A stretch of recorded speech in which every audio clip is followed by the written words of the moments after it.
Welcome back to another episode of Consciously Clueless. You're here because you want to learn about how to live a healthier life, how to live more sustainably, how to take your everyday actions and make them work for you and the planet. Sometimes it might feel like you've got this figured out, and other times you probably feel lost. That's why I'm here.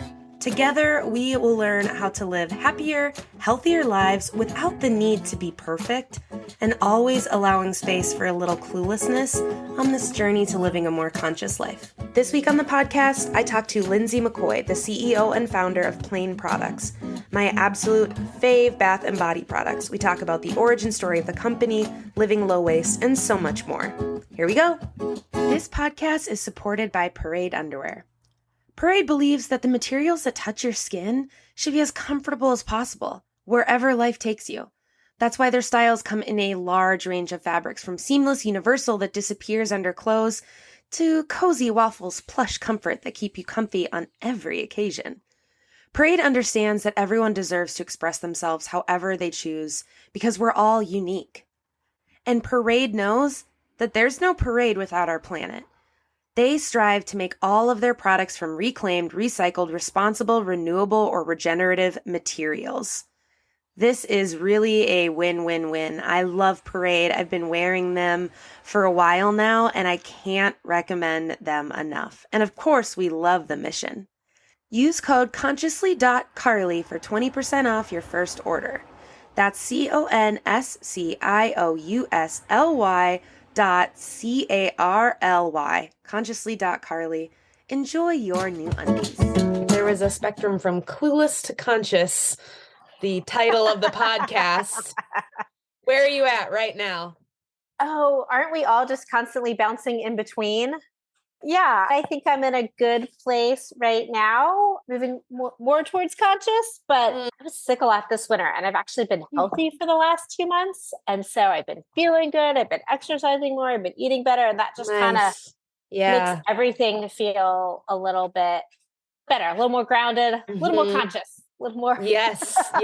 Able to handle all the other things. If you had asked me in January, I was definitely towards the clueless end of the spectrum, like just holding on, but I'm feeling pretty good today. Good. I'm glad to hear that. So you are the co-founder of Plaine Products. Yes. So I don't know how much you want me to go into the background of it right now, but honestly, go for it. I want all the info. So my background's actually in nonprofit management. So when I was in college, if you wanted to do good in the world, you didn't go into business. You did something else. So I went to graduate school and studied public policy and ended up getting a master's in nonprofit management and moved to Colorado and working there. And then I met my husband, who's from the Bahamas, and I got to move to the Bahamas, which was lovely. Wow. And yeah, big bonus.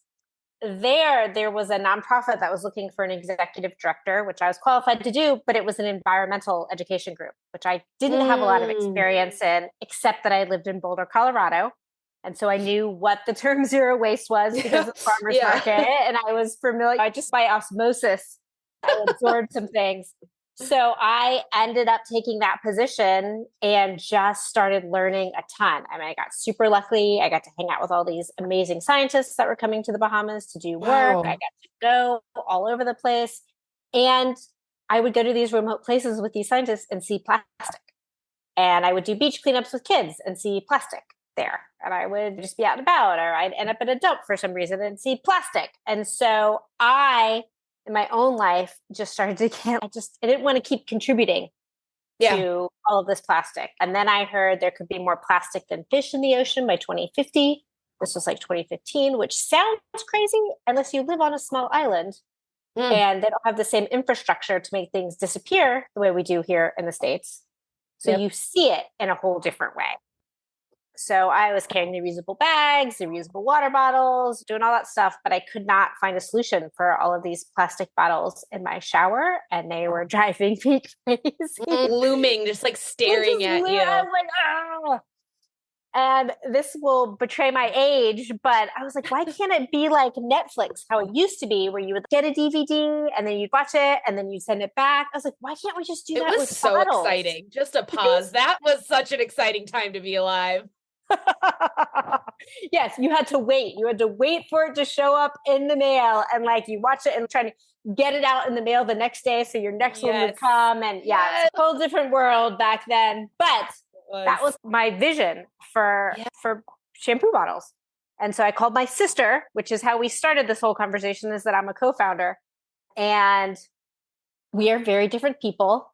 I love her dearly, but she is much more, she's got a design background. She is very specific in her wants and needs. And so I knew I'm a problem solver and I'm a good enough and move on person. Yeah. And so between the two of us, as she said, she never would have launched a company, and I would have launched a company way too soon. It's good enough. This is so you've like world. Met in the middle, hopefully, right? Yes. She made me wait a lot longer than I would have wanted to, made me go through a lot more manufacturers, a lot more design rounds, and I made her actually do it. Okay. It's a good match. We're going. Like, yes, it's still not perfect, but it's way better than it was. So so we're co-founders, and we finally launched in February of 2017. So the jump from I am working in the Bahamas and I'm seeing this plastic, I'm seeing this waste, I'm going to do something about it. Did we really just jump to, I'm going to start a business? I mean, in 2015, we started talking about starting a business. And then it was like a year and a half of just learning and talking and calling and emailing and humbling myself before others of, I just don't know anything about this. What can you teach me? What do you think about these ingredients? What do you think about this idea? Calling back. This model didn't exist. This model didn't exist. Nobody was doing this. A lot of people. Even in other countries or anything, like you couldn't. Not that we could find. I think it did exist in the 50s with the milkman. People talk about that. So it's not that nobody had ever done it, but using an e-commerce site, using the mail to move it around, that was all new. And it's so funny. You're starting an e-commerce business. Everybody's, what are your keywords? What is your search engine? And I was like, I don't really know yet. We don't really know what this is going to be like. Is it refill? Is it reuse? Is it like, how do we describe it? Like, people don't even know to look for it. It doesn't exist. These were the conversations that we were having and still to some extent are having. Like, the reuse movement is still very young.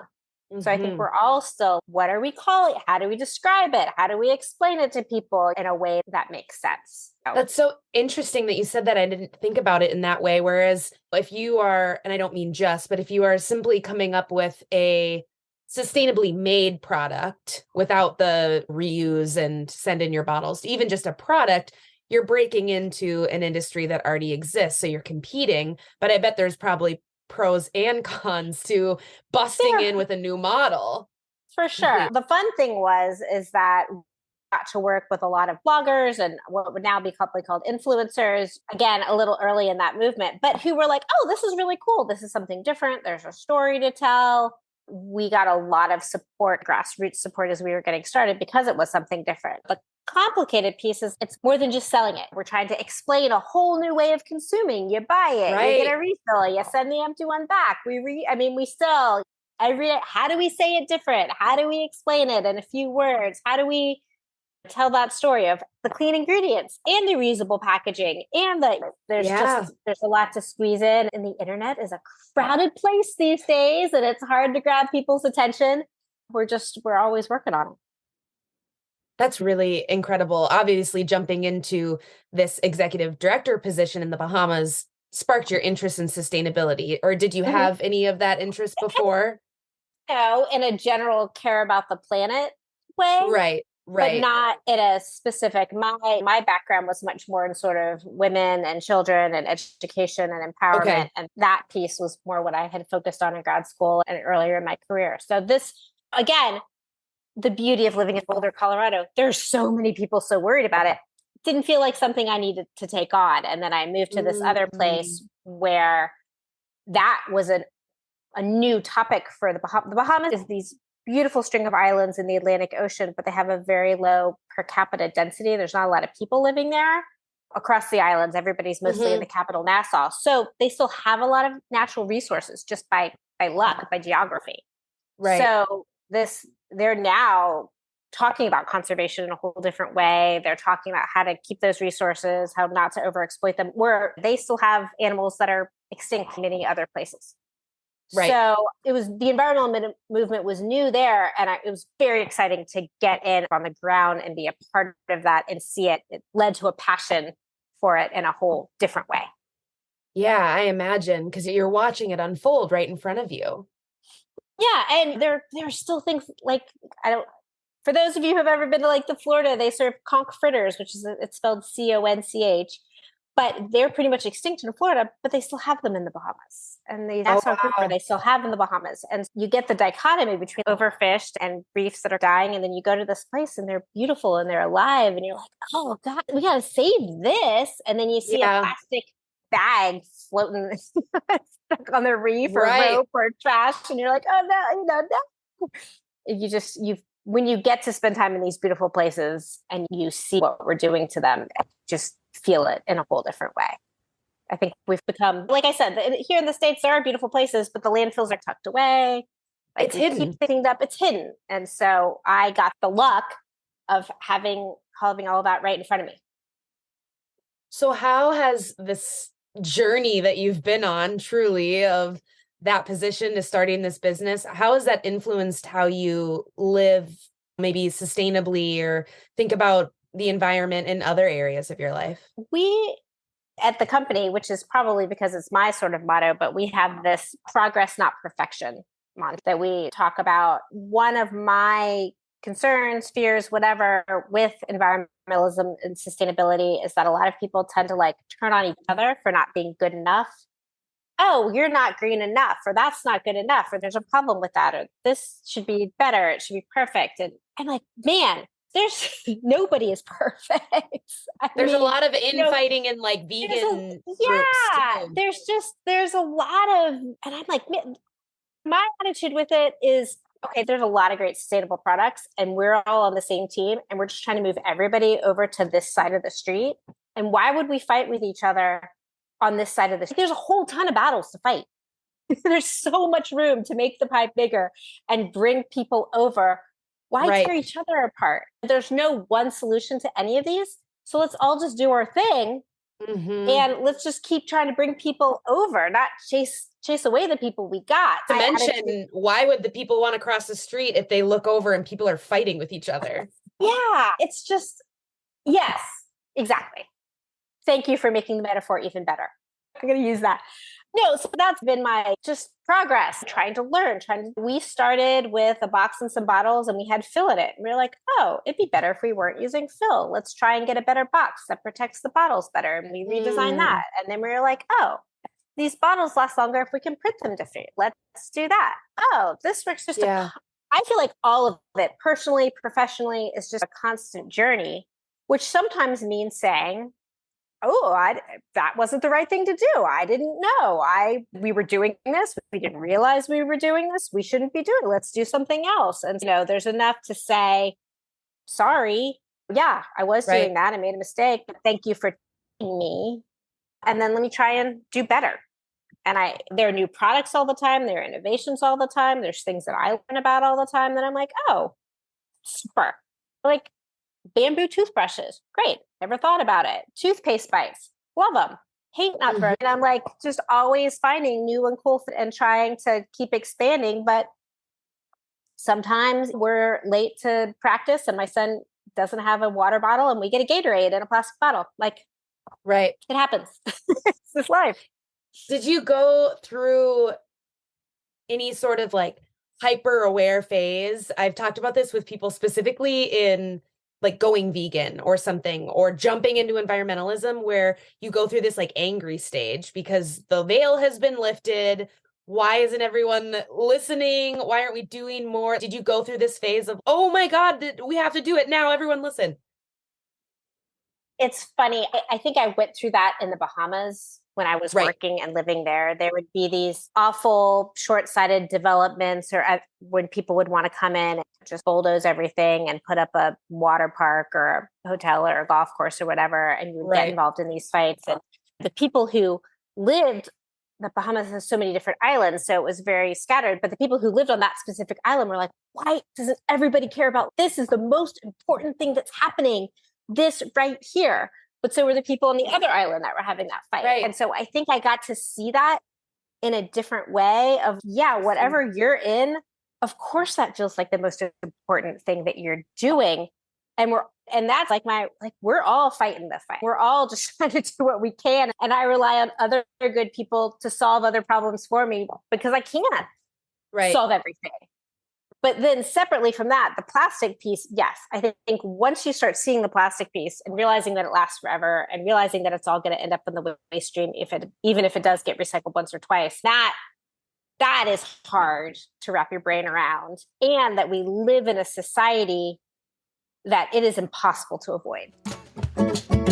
At this point in my sustainability journey, I have tried lots of products. Plaine Products is a clear winner not only with their product, but their mission to eliminate single-use plastic from the bathroom. Offering a line of toxin-free personal care products, Plaine Products come in aluminum bottles that can be sent back and refilled time after time. Seriously, it's so cool. All of the products are vegan, non-GMO, cruelty-free, biodegradable, color-safe, and free of parabens, sulfates, and toxins. So it's good for the body and the planet. Get 20% off your first order of Plaine Products with code CARLY20 at plaineproducts.com. That's CARLY20. Get sustainably clean today. Whether you're following a plant-based diet and looking for high-quality, clean-label protein, maybe you're managing severe allergies, perhaps you're committed to eating food that's good for you and the planet. At Joy, they believe everyone has the right to take control of what they consume. After all, in a chaotic world, the way we nourish our bodies is one of the few things we do have power over. Joy was born from the shared goal of creating high-quality, delicious, and sustainable plant milk. Concentrates of these different plant-based milks, options like cashew or hemp, are perfect for making a glass or using in a recipe. Get 10% off your order with code CONSCIOUSLYCARLY. That's CONSCIOUSLYCARLY. Consciously Carly for 10% off your order at Joy. Add some joy to your diet. Right. A lot of people have spent a lot of time and a lot of money to move us to this disposable society where we are expected to just buy things and throw them away because then they just keep making more money. And so just accepting that sometimes you just have to do it, even if you just have to buy that thing because that's just the only way that you can get it for whatever reason you need it. Okay. Like that was the hardest piece for me is like seeing it, understanding it, and then still having, because of where we're living and everything, having to participate in it in a way that I don't want to, but it's the reality, which is why we're trying to work to change it, but we haven't changed it yet. I don't know, there was a big piece Ayanna Elizabeth Johnson did through one of her podcasts talking about how your environmental footprint is like something that other people created to make us feel guilty about what we do when it's really the larger system that's the problem. And that was really like life-changing for me was, okay, yes, I want to try and do all these things. Yes, I want to try and have a lighter footprint, but really it's the larger system that needs to change and work with it. And you can get so distracted by living this perfect life that you don't ever look outside and think about the fossil fuel industry is trying to double down on plastics and put more plastic plants all over the world as we move away from gas. So there's huge things going on globally that we need to be paying attention to. And while it's good to do what you can individually, it's also good to look up and be like, oh, this is a system that I live in and we need to change the system. It's not my fault that I just had that Gatorade bottle for my son. That is not right. Let's break the camel's back. It's that I can't go take a stupid water bottle to the gas station and fill up Gatorade there and be done with it. And be done with, like, that's the problem. Yeah, absolutely. And it sounds like it's a seemingly simple concept, right? But in an early interview on this podcast a couple of years ago, someone said, yeah, you can't be perfect in an imperfect world. And it's such a simple phrase, but I come back to that again and again because that obsession I had in the beginning. I remember crying at a restaurant because I was accidentally given a plastic straw. Like the level of They're just going to go throw it away. Once it's there, it's too. I've certainly had that as well. I'm like, just take it. I know you're like, no, like it's slow motion. And you just know they're just going to go chuck it in the trash anyway. Yes, exactly. But it's so important to remember that, because if you fall prey to that idea of trying to be perfect in this imperfect world, then you, like you said, you're distracted from being able to make change, and you're just not taking care of yourself. You're driving yourself nuts. Oh, yeah. Guilt and shame are just such unhealthy emotions for all of us. And I do really think, again, part of the environmental problem is that people just shut down. Like they feel bad, they shut down. And so they're like, I just rather not think about it at all because it makes me feel bad. Right. As opposed to, all right, doing what I can, like celebrate the win today. Yeah. That's great. And just keep trying. Did you have people in your life when you were beginning this venture of starting this business that were like, what? Why? I wish I could say it was just at the beginning. No, it is always fascinating to talk to people about what I do. And there's some people that are like, oh, that's so cool. And there are other people who are like, you can just see they're like, why would you do that? Yeah, doesn't compute. It just doesn't compute. Like, what's wrong with the system we have now? And that's a whole other conversation. Yes, there are many people at the beginning who thought we were crazy and continues today. What I appreciate about the content that you put out for the business is that it does toe that line of being honest. Like even on your website, it says like every piece of plastic that was ever created still exists. Think about that for a second, because there's a level of honesty that is required of this is the problem, but it's not a guilt. It's here's one possible solution. I don't think it's ever fair to point out a problem without giving somebody a solution or a suggestion or opening a door. My husband makes documentaries, and so we're always watching them because that's his world. Yeah. And I love the ones that say, and here's things you can do, or here's who's working on this, or here's, like I said, open a door at the end and tell me what I can do, because there's nothing worse than being presented with a lot of awful things and then the credits roll and you're like, right, that's the worst thing. It's all over. Just forget about it. Yeah, talk about hopelessness. You know, what I keep saying is the great thing about this problem, and maybe part of why I wanted to dig into it's like, there's a solution. Yeah. Like, we don't have to use all this plastic. Turns out the world worked pretty well for a long time without any of it before they started selling it to us. So we just get to make different choices.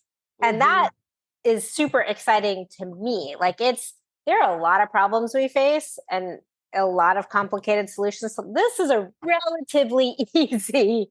There are they just buy different stuff. Yeah. Yeah. And I think it's so interesting. I was reading an article the other day about how there are more solutions to the climate crisis than maybe mainstream media would want you to believe, because that's not doomsday. That's not scaring you into doing nothing. But I was reading like, there's actually like, we could do this right now. Yeah. Have you seen, I think it's called Project Drawdown, and it's got like 100 different climate solutions and like what their impacts would be. And they're all things that are happening. And it makes you, it's that exact thing of it makes you feel so hopeful. You're like, oh, everybody keeps saying, we can solve this. We just lack the political will. And I think that there's so much fear associated with even tackling it. Everybody just assumes that, oh my God, life is just going to be awful post fossil fuels. There's just been this huge campaign of it's going to be awful. You're going to have to give up everything. We're all just going to be like living in cardboard boxes, like walking around, no television. That's not obviously the reality. We have tons of great options. Clean energy has come such a long way. We're figuring out batteries. We're figuring out electric cars. There's lots of good stuff that's happening, but everybody has been so terrified for so long that the world's going to end if we have to get off fossil fuels that they just have been shut down. So it does give me hope. And then you turn around and you see everybody so against it and you're like, oh, we do still have a lot of work to do. But I think staying positive and like our earlier conversation of just trying to bring people over in whatever way you can to like, see, it's not so bad. We've got good shampoo and conditioner and they actually work. Like, there's good stuff over here. Your electric vehicle can go just as fast as your fossil fuel one. It's amazing. You're going to be fine. I will just say, for some shameless promotion, it's been a few years now in my sustainability journey, and you can't see it now, but I have a whole bunch of hair, and I have tried some things that didn't work so well. I've tried some things that were okay, but Plaine products is what I've landed on now for quite a while. And even before I started working with you all as an affiliate, which is just recent, I've just been telling people because I really love your products. Thank you. And as I mentioned earlier, that is all a testament to my sister because I was like, we obviously we're not going to start making stuff ourselves. So we were working with different private manufacturers to come up with different formulas. And we got one and I was like, it's fine. She was like, no, this is terrible. And you were like, it's soap, let's go. And she was like, no, this is terrible. And so we kept, nope, keep going. And she really towed the line. And I do think there was certainly a time in the 90s or you're like, oh, I'm going to do it for the planet. This is not a great product, but whatever. It makes me feel good. And it's great that we don't have to do that anymore. Right. That science has saved us and now they can make these incredible vegan, chemical-free, aloe-based, yummy products that aren't bad for us and work. Is miraculous as far as I'm concerned. But again, we're smart little monkeys. We can figure stuff out when properly motivated. And there just had to be demand for it. That's so interesting. You just said when properly motivated. So where do you like continue to get this motivation from to move forward when you see the plastic and you see the stuff? Because I go back and forth sometimes, right? Like you're really hopeful and then you're like, holy shit. What's going on? Oh my gosh. So Plaine Products is based in Cincinnati, Ohio. I actually live in North Carolina. My Bahamian husband was not moving to the Midwest. So I live in the coast of North Carolina. So I'm in the Southlands. So like all of my neighbors' trash cans are like overflowing and they don't even have a recycling can, whereas our recycling can's overflowing and like we barely have a trash can. Yep. So I live in it every You're not in Boulder, Colorado anymore, Dorothy. I'm not in Boulder, Colorado. I'm not in California. I am in none of those places. So it can be very easy to be like, oh my gosh, nobody's ever gonna change. But every day people show up on our website and buy stuff. Yeah. New people. And they write us notes like, thank you, I've been looking for this. So that keeps me motivated. I just gave myself goosebumps. Yeah. That keeps me motivated. Just that there are people who are looking for solutions and are to keep our metaphor going, like looking across the street and being like, hey, how's life over there? Is it okay? Yeah, I'm intrigued. I'm intrigued. Is my hair still going to be okay if I come over? Or what's going to happen? So that just, there are days when you're like, ugh. But then you go to bed early and wake up the next day and feel better, or somebody says a nice thing or says that they appreciate what they're doing. And I often write back to people, I'm like, they say something nice. And I'm like, thank you. Like, I know it takes a lot to write that one extra email or stick a note in it. And because we're so good at complaining. We reach out when we're pissed, which obviously you understand. You have a business, but I try and be really intentional when I love something to just reach out and be like, I love this. Yes. And on behalf of business everywhere, we appreciate it. So thank you. Thank you for those. It does keep us going. It is kind. And I try and do the same thing too, because I know how much it means to me to just put that little, thanks, this was great, or reach out, just not to complain. Yeah, I respond to newsletters once in a while because when people respond to my newsletter, it just makes me so happy. I'm so excited that you read it. Like, exactly. They opened it, then they actually read it. Yeah, you had a thought and you had to share it about my newsletter that I took too much time to write. I'm so happy to hear from you. So sometimes I just even do that because You know how it feels on the receiving end. It is, because you do take so much time and care, and then you send stuff out into the world, and you're like, is anybody out there? Is anybody? Yeah, exactly. So how do you take care of yourself with all of this stuff? Like, what are your strategies for that? Because people in this field, we got to take care of ourselves more. It took me a while to figure that out. I think as women, we tend to take care of other people more. And it took a lot of, where are you in your priority list? Like, because I'd be like, are you okay? Are you okay? You got this? Did it? Are you getting some time off? And so it took me a while to figure that out, that I needed to do the same thing. So I have become much more dedicated to getting outside during the day at some point, like taking the dog for a walk, getting a yoga class or some sort of exercise in, making sure I get some sleep. Especially when you're running your own business, when you're doing your own thing, there's always stuff you can be doing. Oh yeah. 24/7. But I have a teenager and he wanted to go climbing. And I was like, so we were going to drive to another place and do it. And I was like, I am going to leave my laptop at home. Big deal. Everybody's like, you are? So it's like, are you feeling okay? Are you going to make it?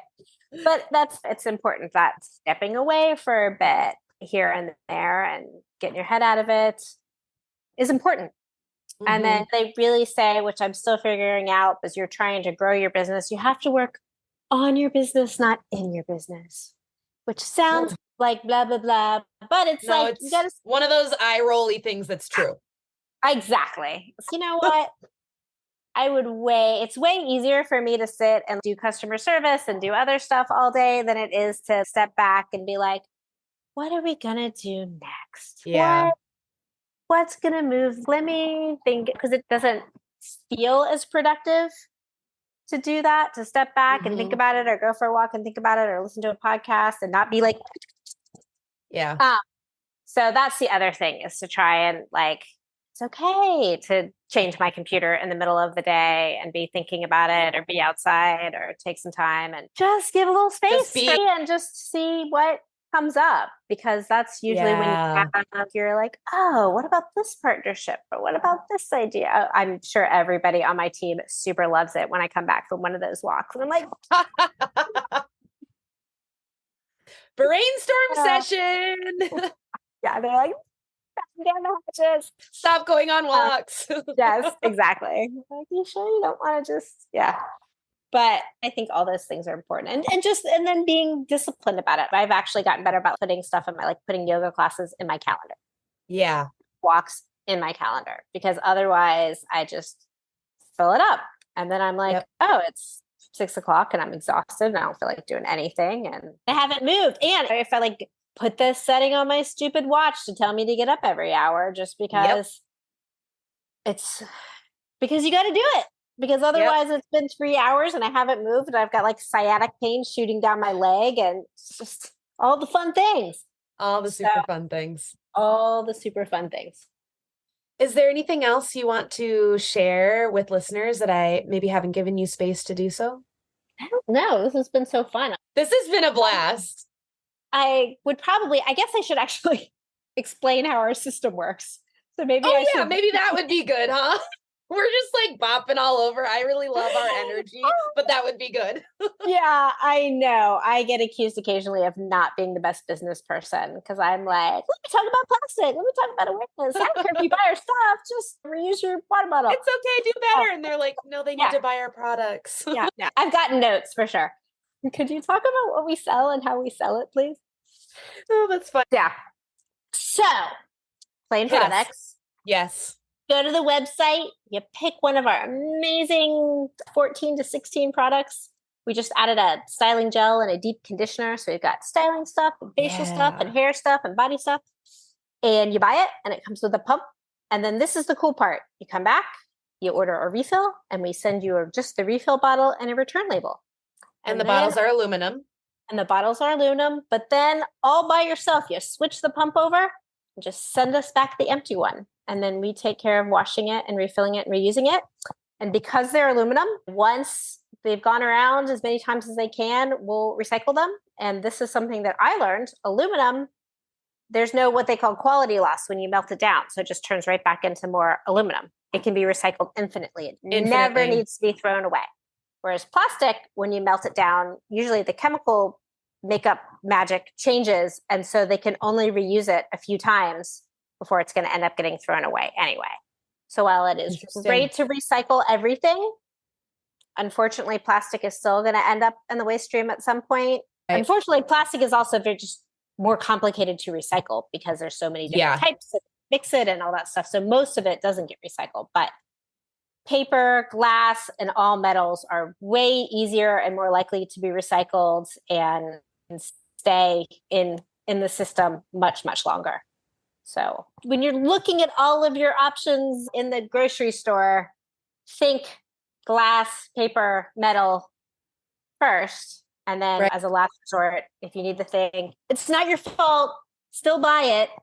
But then send a note to the manufacturer and ask them if they could change their packaging. Yes, I love that. You never know. You never know. If a lot of people do it, businesses are, unfortunately, most businesses are motivated by money. And if their customers keep demanding things or tell them that they're going to go elsewhere, that's often how change happens. So thank you for explaining how the system works. That we sell products that we're not just out crusading. Yeah, that's an important note. And use Carly's coupon when you buy your products. Carly 20. I also love the ease of a reuse system. I've realized that having a subscription or having a reuse system actually also just saves me from buying stuff. I have my Who Gives a Crap toilet paper that comes automatically. So I don't have to go to Target and browse and buy shit. I have That's a dangerous thing. Yeah. It's like I have my Bite toothpaste tabs and brush that comes automatically every couple months. I don't have to think about it and I don't buy shit I don't need. So I actually really am loving these subscription systems from sustainable companies. It's so lovely. No, and you're absolutely right about that. But yeah, if you're not going to the store to get that, then you end up not buying a lot of other stuff that you don't need, because we all know it is impossible to go into Target, say, and not drop $100 on stuff that was not even on your list because you just see it. You feel like you black out. It's just like, sounds like a weird. I'm just walking out with all of this stuff and I came in for a toothbrush. Like a fever dream. Yeah. It is a consumer fever dream. Exactly. Consumer fever dream. We should trademark that. Yes, t-shirts. T-shirts. Thank you for sharing all of that. Thanks for listening to another episode of Consciously Clueless. If you're enjoying this podcast, please subscribe, share with your friends, put it on social media. Don't forget to tag me. If you're on Apple Podcasts or Good Pods, leave a review. Reviews and shares help more people to see the podcast and join in on the fun. If you want to make sure to stay up to date on future episodes, follow me at Consciously Carly on Instagram, Facebook, YouTube, or Pinterest, and head to consciouslycarly.com to sign up for the newsletter. Ready for more conscious living content? Check out patreon.com/consciouslycarly and join the exclusive community over there. And finally, if you're ready to take better care of yourself and the world, let's work together. Click the link in the show notes to head to the website, find out more, and schedule a free discovery call with me. Chat soon. This podcast is supported by North. North's mission is to provide unique and innovative cannabis products to help bring peace, calm, and healthy alternatives to their consumers. All of their products have been meticulously designed and formulated by co-founders Brandon and Mike to ensure that their customers receive nothing but the highest quality. Currently, they offer 3 product lines: Vibes, a THC CBD seltzer, Gummies, THC Gummies, and Fusions, a CBD wellness beverage. I'm a huge fan of the THC CBD seltzer. My current favorite flavor, blackberry mango. Use code CARLY15 to get 15% off your order at drinkthenorth.com. That's CARLY15, or hit the link in the show notes. Enjoy drinking the North.